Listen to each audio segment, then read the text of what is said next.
right, she lost an election, and now she's projecting. Hillary Clinton went on The View this week, which immediately raises a serious question.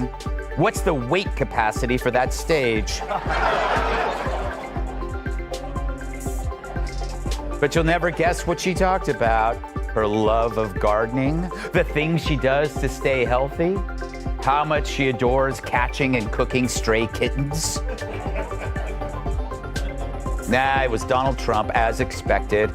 But it's like I always tell Taylor Swift, girl, you gotta move on. Seriously, Trump doesn't just live in Hillary's brain. He's built a 500-unit condo with in-unit laundry and a rooftop lounge. When Greg Gutfeld locks in, even the biggest names crumble, and Hillary Clinton is no exception. With cutting humor and blunt truth, he rips away the polished stage act to reveal the real Hillary behind the rehearsed smiles and practice lines. From email fiascos to international missteps, nothing escapes as he tears through her record with sarcasm and precision. This isn't casual critique. It's a full-blown comedic takedown. Registered voters said any Republican would be better than President Biden, prompting one woman to legally change her name to NE Republican.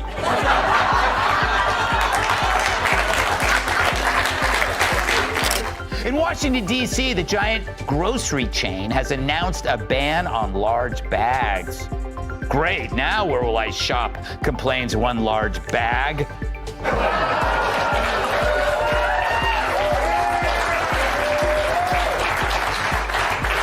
Picture this. You roll out of bed, stretch, grab your overpriced Starbucks latte, and suddenly think what the world really needs is more life lessons from Hillary Clinton. Because nothing says unity like a politician who spent more time dodging scandals than a raccoon sprinting through a garbage-strewn alley. Hillary Clinton argues Joe should be, quote, direct and forceful, end quote, against Trump in the CNN debate. Yeah, direct and forceful, just like the noose I put around Epstein's neck. If I did it. If you're enjoying this video, don't forget to hit subscribe. Right on cue, Greg Gutfeld grabbed the wrecking ball. And this wasn't just demolition. It was a Category 5 roast packed with verbal fire, public spectacle, and the grace of a wrecking ball crashing through fine china. But let's not get ahead of ourselves. We've still got a Clinton to flambe. Warning signals that you were gonna lose? Well, too bad you didn't bother to visit the states you ended up losing, you potato-shaped wine bag. But would he even be worse now?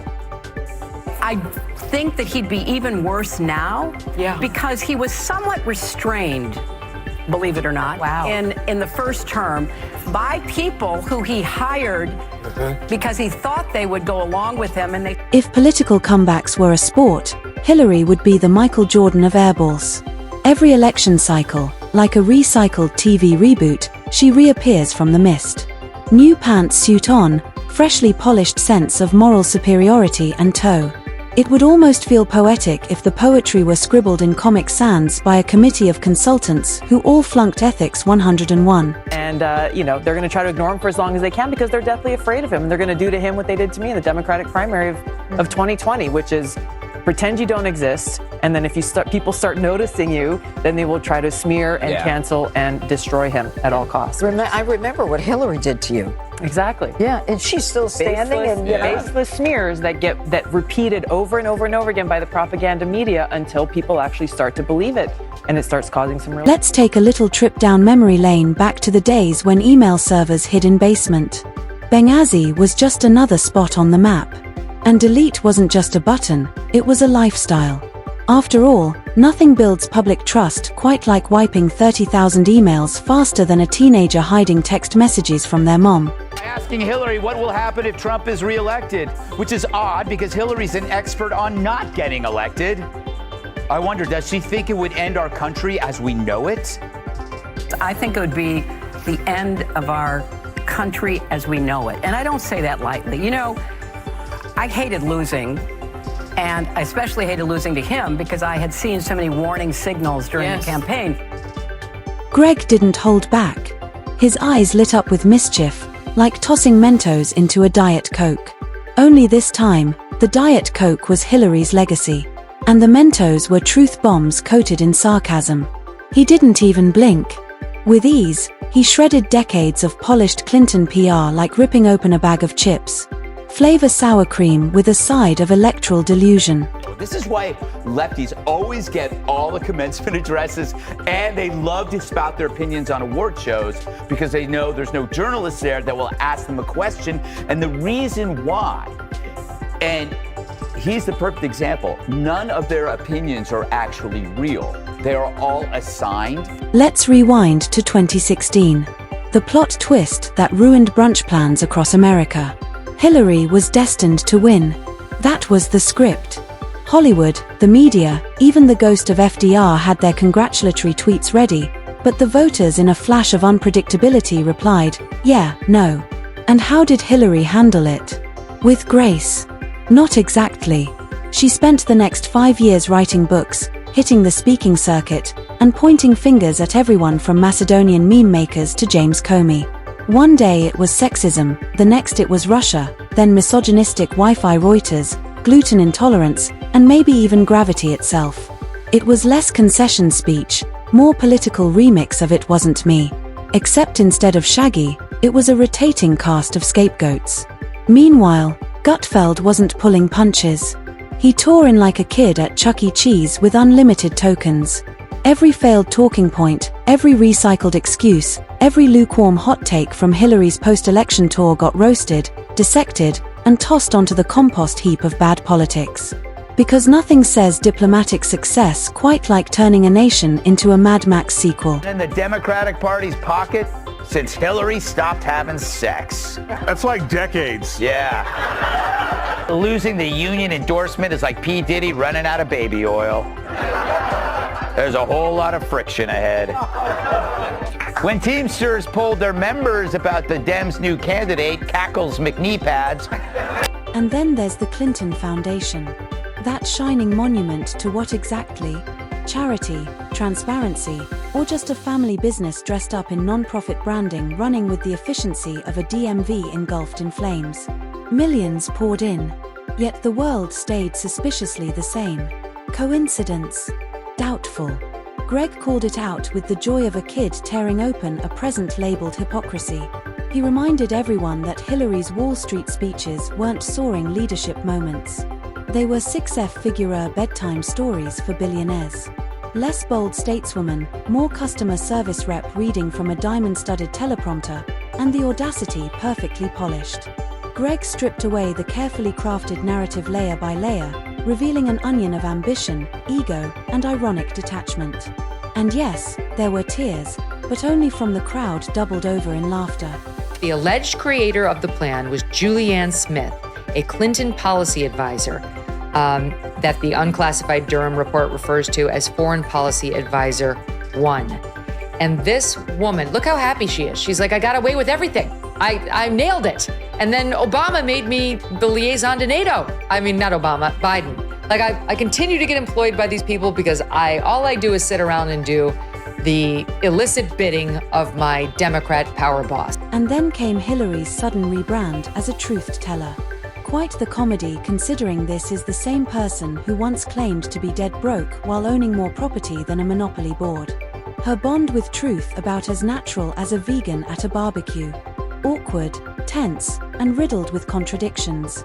Yet somehow she still positions herself as a beacon of moral clarity.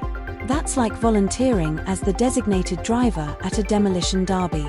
Sounds noble, but you're still in the wrong place. Greg's roast cut with surgical precision. It was clinical, relentless, like watching a History Channel special with punchlines. He reminded us Hillary has starred in more scandals than most soap operas, only with worse acting. Every relatable moment she pushes feels manufactured, stamped with approval from a focus group, and tested on lab rats for authenticity. Drinking beer at a dive bar. Staged. Riding the subway. Staged. Breathing oxygen. Pending confirmation. This one is wild. This is Hillary Clinton in like 2008, and Hillary Clinton saying some wild MAGA type shit. Tell people to come out of the shadows. If they've committed a crime, deport them. No questions asked, they're gone. If they She's a Republican. If they've been working and are law-abiding, we should say, here are the conditions for you staying. You have to pay a stiff fine because you came here illegally. You have to pay back taxes. And you have to try to learn English. And you have to wait in line. You have to wait in line. You have to wait in line. It's all couldn't believe that. Illusion. And then came the kicker, the pièce de résistance of Gutfeld's roast. He lobbed a rhetorical Molotov cocktail, mocking Hillary's uncanny talent for sinking anything she endorses. Back a candidate, they lose. Push a policy, it collapses. It's as if the gods of irony put her on retainer. If Hillary endorsed gravity, we'd all be floating by noon. Meanwhile, the Clinton playbook hasn't changed. Deny, deflect, and above all, never ever take responsibility. It's like watching a magician whose only trick is making emails, accountability, and credibility disappear. Is it unfair to blame her for everything? Maybe. Is it entertaining? Absolutely. Because seeing a politician who's been around since dial-up still try to sell herself as the fresh face of change is like watching a VHS tape go to war with TikTok. And don't forget the media chorus cheering her on like a hyperc caffeinated pep squad. Her words exactly what she meant. The problem, they just never land. For her in 16. Well, she's not an election She denier. absolutely was the OG election denier. She, first of all, she came out before the sun had risen to concede the election to Trump. And then spent the next 4 years saying he was illegitimate. He was Greg didn't even break a sweat. He laid out the facts with sarcasm sharp enough to cut deeper than a tax audit. And the best part, Hillary wasn't even there to clap back. She didn't need to be. The roast was cooked to perfection. Even Gordon Ramsay would have signed off. But like every recurring villain in a political sitcom, she'll be back, probably just in time to drop another memoir titled You Thought I Was Done. Spoiler, she wasn't. The saga drags on because as long as Hillary keeps lurching back into the spotlight with the elegance of a malfunctioning Roomba, there will always be someone like Gutfeld ready to hand her the MIC and then set the stage ablaze. And we'll be here, popcorn in hand, watching the slow-motion train wreck of ambition colliding with zero self-awareness. Because nothing screams, I'm finished with politics like popping up in every news cycle, haunting the media like a political Furby. Then come the endless interviews where her insights land like a Monday morning quarterback with a grudge and an overstead thesaurus. Doesn't mean that Hillary would have been a good choice either. She was a terrible choice. She's a corrupt politician, one of the most unlikable people that's ever run for office. They were trying to get people to be supporting her just because she's a woman. This is going to be her history. Women, ladies, I stand with her. So there's all these women that have this blind allegiance towards this career politician, completely full of shit. She's been full of shit forever. She strolls in wearing a perfectly staged blazer, drops a few lines laced with passive-aggressive wisdom and smiles like she just remembered where the skeletons are buried. Figuratively, probably. What makes it worse? What makes it performance art is the audience nodding along as if she just cured world hunger with a sound bite. She'll say things like, "We need to protect democracy." But from her, it lands less like a rallying cry and more like a phishing email dressed up as a TED Talk. It's always the same act, as if democracy somehow failed her, not the other way around. Greg's roast didn't just poke fun. It tore the mask off, tossed it into the Hudson, and then handed out binoculars so everyone could watch it drift away. He dragged out the things polite society pretends to forget. Like those donor pay-to-play whispers. And the best part, he did it all with a grin that said, "I read the footnotes, too." Every single time Clinton's team tried to repackage her as the seasoned voice of wisdom, and it's a he picture of burned the label her, right off. a much younger Hillary, and the caption on the hat reads, "But her emails." And she writes in her tweet, "Bringing this back in light of recent news. Get a limited edition But Her Emails hat and support Onward Together groups working to strengthen our democracy." The nerve of this woman to have committed federal crimes and to have gotten off because James Comey didn't have the spine to bring it. Greg reminded America that Hillary's less Jedi master and more corporate HR manager with a grudge and a Gmail problem, and the audience devoured it. Why? Because finally, someone said aloud what most only mutter at Thanksgiving dinner. Hillary's political career has become one long PowerPoint of contradictions. Champion of women, unless the accusations hit too close to her circle.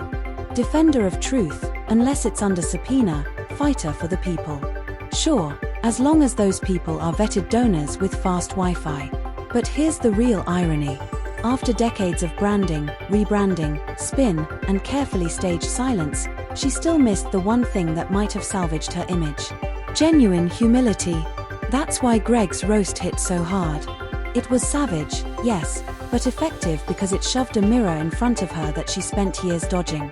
And when the smoke cleared, when the last punchline landed and the laughter finally died down, only the truth was left.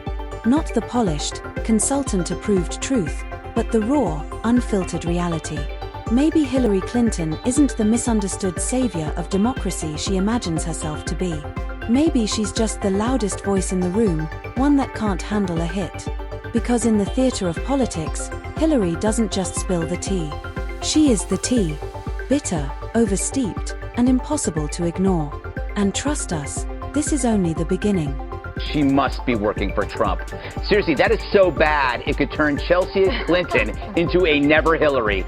And sorry, Lena, the gender card has been so played out, it's falling on deaf, pierced ears. Look, if you already hate Hillary, this new stuff isn't going to change a thing. And if you already hate Trump, this isn't going to make you love him. Battle lines are drawn, nothing sticks. But it seems like the truth is now the bull in Hillary's china shop. Remember, Nixon was pretty cocky too, up until he wasn't. Events are now dictating the news, not the other way around. So even the edgiest celebrity and a sympathetic... Because in the theater of politics, Hillary doesn't just spill the tea. She is the tea. Bitter, oversteeped, and impossible to ignore. She's the political sequel nobody asked for, but the one America can't escape. A ghost haunting the headlines, rattling chains of past scandals while insisting she's the voice of the future. Every time she resurfaces, the nation collectively sigh yet watches anyway because the spectacle is too wild to turn away from. Greg's roast proved one undeniable truth. Hillary's story is not finished. It isn't even close. It's a saga stuck on repeat. A cycle of reinvention, contradiction, and staged comebacks that feel less like fresh beginnings and more like reruns of a show that should have been cancelled seasons ago. Each rebrand is another costume change in the same tired play. And each comeback is another reminder that humility never made it onto her script. And that's where Greg struck hardest. He didn't just make jokes. He held up the mirror she spent decades avoiding. He tore apart the branding, shredded the talking points, and burned through the narrative until nothing was left but raw reality. Hillary Clinton isn't the misunderstood savior of democracy she paints herself to be. She's the loudest actor on a stage built on contradictions. A performance that America has seen too many times with worse reviews each season. So, here we are, popcorn in hand, front row for the political circus, watching a figure who refuses to exit, who insists on being the star even when the spotlight has moved on. And as long as she keeps stepping back into the ring, there will always be voices like Greg Gutfeld, ready to roast, ready to reveal, and ready to remind us that sometimes the most powerful truth comes dressed as comedy. This isn't the grand finale. No, this is just another act in a never-ending production. A drama laced with irony, ambition, and a stunning lack of self-awareness. A saga America never auditioned for yet can't stop watching. Because when it comes to Hillary Clinton, the scandals don't fade. The comebacks never end. And the roast, well, the roast practically writes itself.